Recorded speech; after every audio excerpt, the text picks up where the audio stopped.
thank you for bearing with us. It is our first return to in-person events. Happy to introduce our various panelists here today. First, we have Sylvie Shiah on my right, who is a machine learning engineer at Cohere. She is working on text embedding models at Cohere, interested in various pre-training techniques for learning a high-quality representation space, as well as applications of text embeddings, such as fast and accurate semantic search and data-efficient text classification.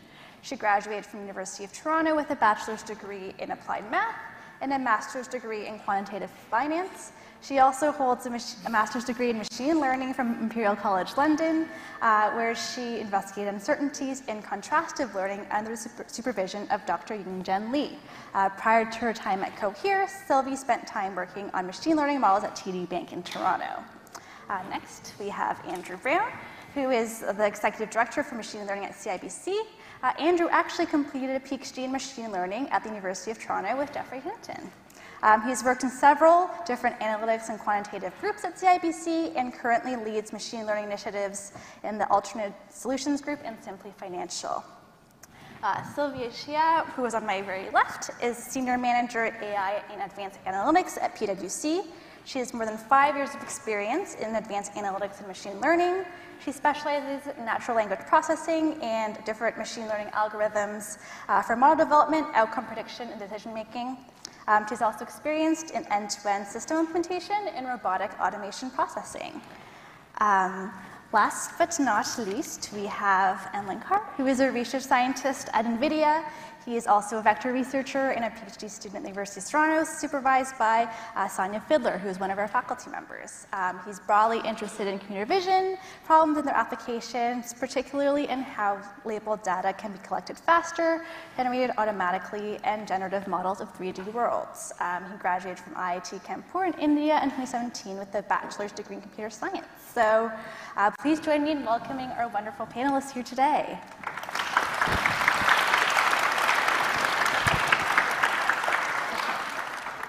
So to start, I have a few questions, but if you have other questions for our panelists, feel free to line up behind the mics and we will get to you after the questions here. So to get us started, as I mentioned, our panelists today work across various sectors, including technology, financial services, and professional services, as well as different types of roles, from machine learning researchers to management roles in AI. So can each of you please provide a brief overview of the role you currently work in, how your role kind of fits into the overall context of your team and organization. So for example, who are the kind of team members you work with, that kind of thing. So I'll start on my right with Sylvie. Yeah. Glad to be here. Thank you for having me. I'm a machine learning engineer on our embeddings team, and my main job is to train good sentence embedding models and to work with product managers to understand what customers are looking for and build interesting and useful products, models for that product. And sorry, what was the next question? Yeah, so in terms of your team, what is your role in the team and kind of the team members that you typically work with? Yeah, so the team members that I work with, aside from my, like the people within my small team, are the people on the model production team. I work with them to make sure that the models that I trained are exported correctly and have the same performance. And then I work, as I mentioned, with product managers a lot, just to get a better understanding of the product. Great, thank you. How about you, Amlan? So I'm a research scientist at NVIDIA, and thank you so much for having me. Our team basically works on generative models of 3D worlds. We're trying to make content creation tools for artists, movie makers, and even for synthetic data. When you have self-driving cars, for example, we heard about the role of simulation. We do some kind of work in that direction too. For my personal role, I'm a research scientist, so my job is to go do the research. I think about things about tools that are required by artists and things where AI can come in and actually improve these tools. we try to make a roadmap of, what would this look like in 3 years if this was completely revolutionized? And then we start picking up projects that, go bit by bit to that direction. Usually that involves working with these kinds of artists and people that would downstream use our work. It's very important to get feedback from them, figure out what it is that is required, what it is that might be a great AI tool, but might not be something they would be able to readily use. So it's very important to work with these stakeholders. And of course, I work with an amazing team of researchers in our team. It's very collaborative. There's interns coming in and out. There's a core group of people. And there's, of course, my mentor, Professor Fiddler, who's just a very strong leader for the team. Wonderful. Thank you. How about you, Andrew? So I've been with CIBC for many years in a variety of roles. I'm currently with the Alternate Solutions Group in capital markets and working also with Simply Financial. But I've had the opportunity with CIBC to work in many different roles, like starting as an individual contributor, working in risk management and treasury, and then leading a team within the Enterprise Advanced Analytics group. And so I guess I've seen different aspects of the business, and in some of those roles you're kind of an individual contributor and working with the business function, and in others more of like an internal consultant working with various business groups and trying to understand their problems and assist them with those. And currently working with the Simply Financial team, we're improving, scaling up the use of analytics within the business, and also trying to improve that workflow for analytics, and that we can deliver and refine our models faster within and operationalize them quicker. Great, thank you. And last but not least, Sylvia at PWC.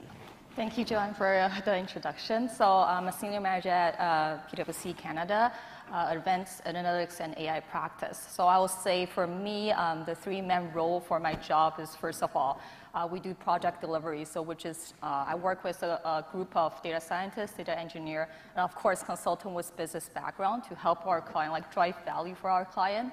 Second role will more be like on the sales side, on the business development. So we need to understand the market. We need to understand what is the market need across different industry, so we can bring in more opportunities for the practice. And last but not least, we are also engaged into partnership with Vector and also external engagement. We recently helped to mentor a group of very, very young, talented women in AI for Good Lab. This is really to help to the advancement of diversity and inclusion in AI, which I also think it fits perfectly to our broader goal for our practice, which is diversity in AI. Great, thank you. So my next question, I think, is something that many of you are interested in because you attended this event. So I'm sure you're interested in pursuing AI careers and are curious about the types of use cases or projects that are being worked on related to AI at each of your organizations. So could you please share a little bit about how your organization is adopting AI in a specific project that you've worked on, as well as your involvement in it. So I will start on the left side today with Sylvia. Sure. Like I mentioned before, because we're a consultant, we work across multiple industry. So some of the example I can share, for example, we work with financial regulator. We help them to set up their cloud environment so they can perform advanced analytics on cloud. And when I say advanced analytics, I mean for example, NLP, trying to do document classification, sentimental analysis. We're trying to do entity resolution, help them to consolidate their data source. And all this is really to help them to ease the process of identify risk, like non-compliance or misconduct activities. So that's the financial regulator side. We also work with nuclear operator. So we help them leverage NLP to improve their accuracy and reduce human effort in outage scheduling. So those are just a couple examples. Yeah. Yeah, that's great. How about you, Sylvie? Because you also work in natural language processing. Can you share a little bit more about what that looks like at Cohere? Yeah, so I guess this is kind of a tricky question for me because we're not exactly adopting AI, I guess. We're enabling AI applications, and we're trying to give easy access to large language models for every developer, whether they have background in machine learning or not. In terms of the industries that we are working with, it ranges from finance, social media, online shopping websites, anything that involves language, which is basically everything. We try to come up with solutions for them to do, like, for example, content moderation, chatbot, this kind of stuff, yeah. Great. Thank you so much. How about you? Computer vision is a little bit different than LP. Could you share about what that's like in NVIDIA? Definitely. I'm going to take an example of this room. So I said initially we work on content creation tools for artists, and they go into many different domains. It can be making movies, it can be interior design, for example, and the whole thing is centered around creating 3D worlds and generating 3D worlds. So example is, imagine this room. It's got no furniture in it, no lights in it, and you ask an AI model to say, I have a great event happening, and I need to design this room such that everybody is facing this part over here. Multiple people are accommodated, and there's certain rules they need for people to be able to move around. How do you make an AI generate something like this? This is useful not just for event management. It's useful for movies. This might be a synthetic 3D world where Pixar is making one scene for their movie, and there's an artist that goes and manually places everything in the scene, manually makes every single movement of the humans in the scene, and then how do you make AI do it? So concretely towards that direction, we recently worked on a project where you take houses, so you bound the problem like Raquel was saying. In houses you have rooms like bedrooms, living rooms, etc. You just get the floor plan, and we made a model that generates furniture layouts and where you can interactively sort of change things around. So it generates something where you'll just like where the sofa is, nothing else. You say, okay, sofa is great, change everything else for me, and it generates another variation. And starting from something like that, we expect to bring it up to the situation where an artist from Pixar, for example, might be able to use it for the next movie. So that's the kind of things we do. That's awesome, and maybe I can use it to design my future dream home. 100%. And how about you, Andrew, at CIBC? Yeah, so in the banking industry, we don't have as much opportunity for computer vision models and exciting stuff like that. But certainly, the domain where we work, we work mainly with structured data models, and also with text and speech and language. So those are kind of the main areas. One of the areas of focus right now, and sort of within a lot of industries, is around trustworthy AI, and certainly there's regulations and new laws that are coming into effect around that, and so there's a lot of focus right now on seeing what tools and techniques are out there so that we can make our models both more understandable. I don't want to say explainable, since Jeff has already said he doesn't really believe in that, but certainly you can that will be sort of one of the requirements that's coming down the pipeline, is in automated decision systems. How can you make them explainable to the customers so that they can understand important decisions that are made about their banking or financial products. In the NLP domain, we work a lot with client interactions so that we can assist the business to better understand all the communications that we're having with our clients, and what are the key issues, and how can we help them sort of triage and react more quickly to all the say transcripts from chat and phone calls, to really identify systematic issues or things that we can correct and improve the customer experience. As someone with a Simply Bank account, I am grateful. Thank you, Andrew. So as you learned from our keynote, AI is a field that is growing and evolving each day. So maybe some of you could speak to the opportunities and pathways you see emerging at your organization, and you can even learn more about these at our career fair tomorrow. But can some of you speak to the skills, either technical or non-technical as well, that you see as critical or relevant to thriving in these AI roles, particularly in your organization or sector? So what do you kind of most value in maybe yourselves as a team member in AI, but also in your colleagues? So I will start with Sylvie. Sure, yeah. So about the first question, I think one of the biggest one of the biggest opportunities right now is human evaluation. For some reason, we weren't leveraging human eval results or data enough in the past. And I think right now it's crucial to really focus on looping in human feedback during training.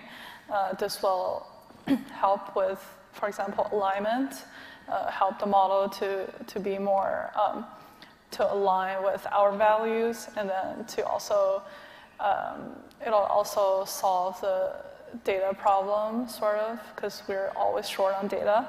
And human eval data is everywhere, and sometimes you don't recognize it. Like, for example, sometimes we wanted to use like humans to label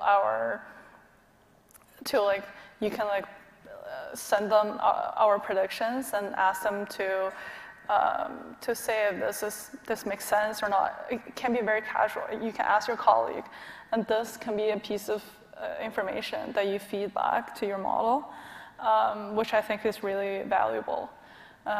In terms of the second question, the skill that I value the most, I think, is the ability to spot problems during training, or from training to production, to model production, because sometimes bugs in a machine learning model are very subtle. We've had a few instances where issues in data did not appear after a few months when we were actually using it. And so as a ML practitioner, I think it's important to really pay attention at every single step. It can be something small in your data loader.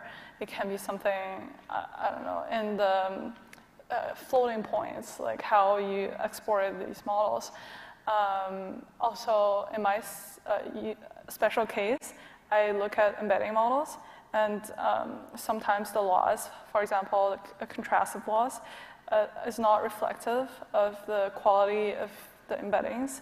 So in this case, we should look at something else, maybe downstream task performance during training, or something else to spot issues. So I think that's the most valuable ability. Right. Great, thank you. I see that attention to detail is very important, and I saw you nodding a lot, so maybe I'll let you chime in as well. Definitely. Maybe I'll start with a different skill, but I totally agree with what Sylvie was talking about. Debugging machine learning models is hard. It's almost an art. And I would really want somebody to build this great debugger that I could use. It would be like a C or C++ debugger, and that would make the life of every machine learning practitioner much easier. Something I value a lot in my teammates, I don't know how much of that I have myself, is first principles thinking. I really value it when people can look at a paper and sort of dissociate from the context that the paper has presented itself in, but think about it from first principles. And I feel like that really allows connecting ideas across fields sometimes, across problem statements, and just transfers knowledge much faster. So first principles thinking, I think, is very important, and that really requires a strong foundation of knowledge in math and computer science, optimization, stuff like that. I think the second thing that's really been changing over the last few years is the amount of data that we're working with. So a very important skill to have is to be able to work with a lot of data in a machine learning context. I'm not talking about gigabytes, it's terabytes, sometimes even petabytes at companies. And being able to deal with that much data efficiently from a computer science perspective, but also efficiently from a learning perspective is really important. 100%.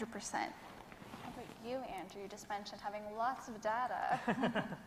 Yes, we do. I guess this technical skills are, of course, important, and knowing about a breadth of different approaches is great as well, because we're faced with all kinds of different flavors of problems. You could be doing, from NLP to prediction to even like forecasting or more sort of econometrics related kinds of problems. And so having like a sort of a wide toolbox of algorithms and approaches that you're familiar with is helpful, so you can solve those problems creatively.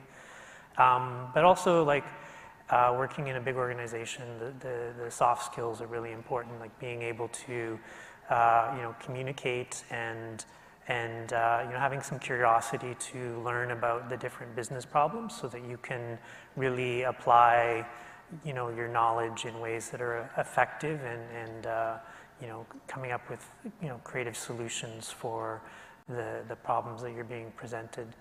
You know, I think those things they're all really important. Data is an area that's critical. Right, you're always like the biggest part of any project is always sort of dealing with the data, and so having the skills to be able to, you know, go in, manipulate data. SQL's a skill that's never going to go away, and a lot of the value we bring is actually in how we, you know, do feature engineering and think of creative, you know, novel ways to represent the data. Beautiful. So creative. I love that. Sylvia, last but not least. Yeah, so I agree with all the speaker. I think for me, like if we stand at a client or organization perspective to look into the long run, something that's emerging is really like responsible AI, like Andrew just mentioned about. I'm not sure any of you know about, but PWC is actually a leader in the leadership, software leadership, who has the most comprehensive toolkits for responsible AI. Like if any of you are interested in more detail, feel free to go to our website to take a look. But having said that, I think aside from responsible AI, data management and data privacy, and also now a lot of opportunity that we're seeing is related to cloud and ML ops. So technical skill sets, I think cloud ML op, NLP, computer vision will be something that it's good to have. Aside from technical, more of the non-technical side will be something like Andrew mentioned, like communication skill, teamwork, or domain knowledge and like data ethic.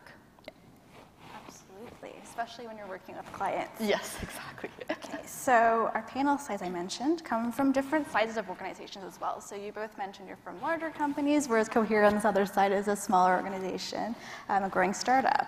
Across sectors and companies, there's also different considerations, as you may imagine, in terms of regulations, privacy and security, company cultures that you've all touched upon. And thinking about the organization you're a part of and the sector you're a part of, what are some of the opportunities and challenges that may be unique to your sector or the kind of organization you're in that those new to their AI career might want to know about? So speaking of regulatory risk, Andrew, do you want to get started? Yeah, well, certainly because a lot of the data that we have in a financial organization is very sensitive, and so there's a lot of new regulations coming out around privacy and consent around how we use that data, and so it doesn't all fall on the sort of the analytics teams. There's other parts of the organization who are building those governance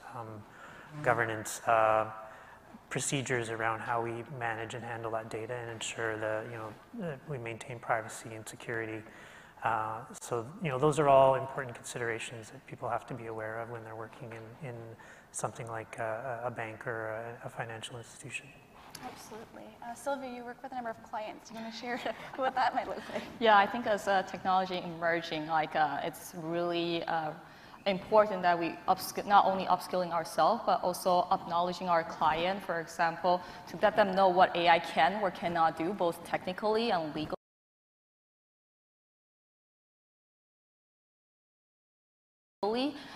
For example, what is the responsible level for accuracy in a given context? Like you cannot always expect your model to be 100% accurate. Because at the end of the day, it's really, we wanted to practice AI in a responsible manner. And also, we wanted to make sure the investment goes into AI or building AI asset can be, in the long term, reusable, safely reusable and have high return. Absolutely. Yeah. What are some of the challenges and opportunities in NVIDIA, Amlan? So our team sort of sits one step behind the product teams. So I'm not probably the best positioned person to talk about this. But I can definitely say that we, as researchers, often underestimate how much it takes to go from research to production. And having worked with production people that take our research and bring it to the real world, I know how much time it takes, and it's really important for someone going into a company to acknowledge that it's going to take a while for what you've built to really go to people, and that process is important, difficult, and something you might want to be involved in. Right. Important lesson for researchers who are entering industry. How about you, Sylvia? I saw you nodding a lot to that. Yeah, totally. I agree with that. Sorry. As a startup, we have a...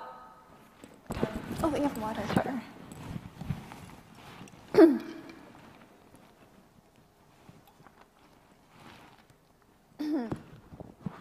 Sorry about that. As a startup, we really focus on the speed and our pace. And one of the challenges is to quickly, after talking to a customer, quickly identify the problem and come up with a solution that utilizes the most up-to-date, like the state-of-the-art models, basically, and try to implement that and to make it into production and be sure to be able to serve that model efficiently. So I think that's our biggest, one of the biggest challenges. Absolutely. Okay, so some students may be curious about how you stay on top of technology. So even though you're in industry, how do you stay current in the AI space? Are there certain resources that you enjoy accessing that you can recommend to our audience here today? I see Sylvie not deep in thought, so we can start first.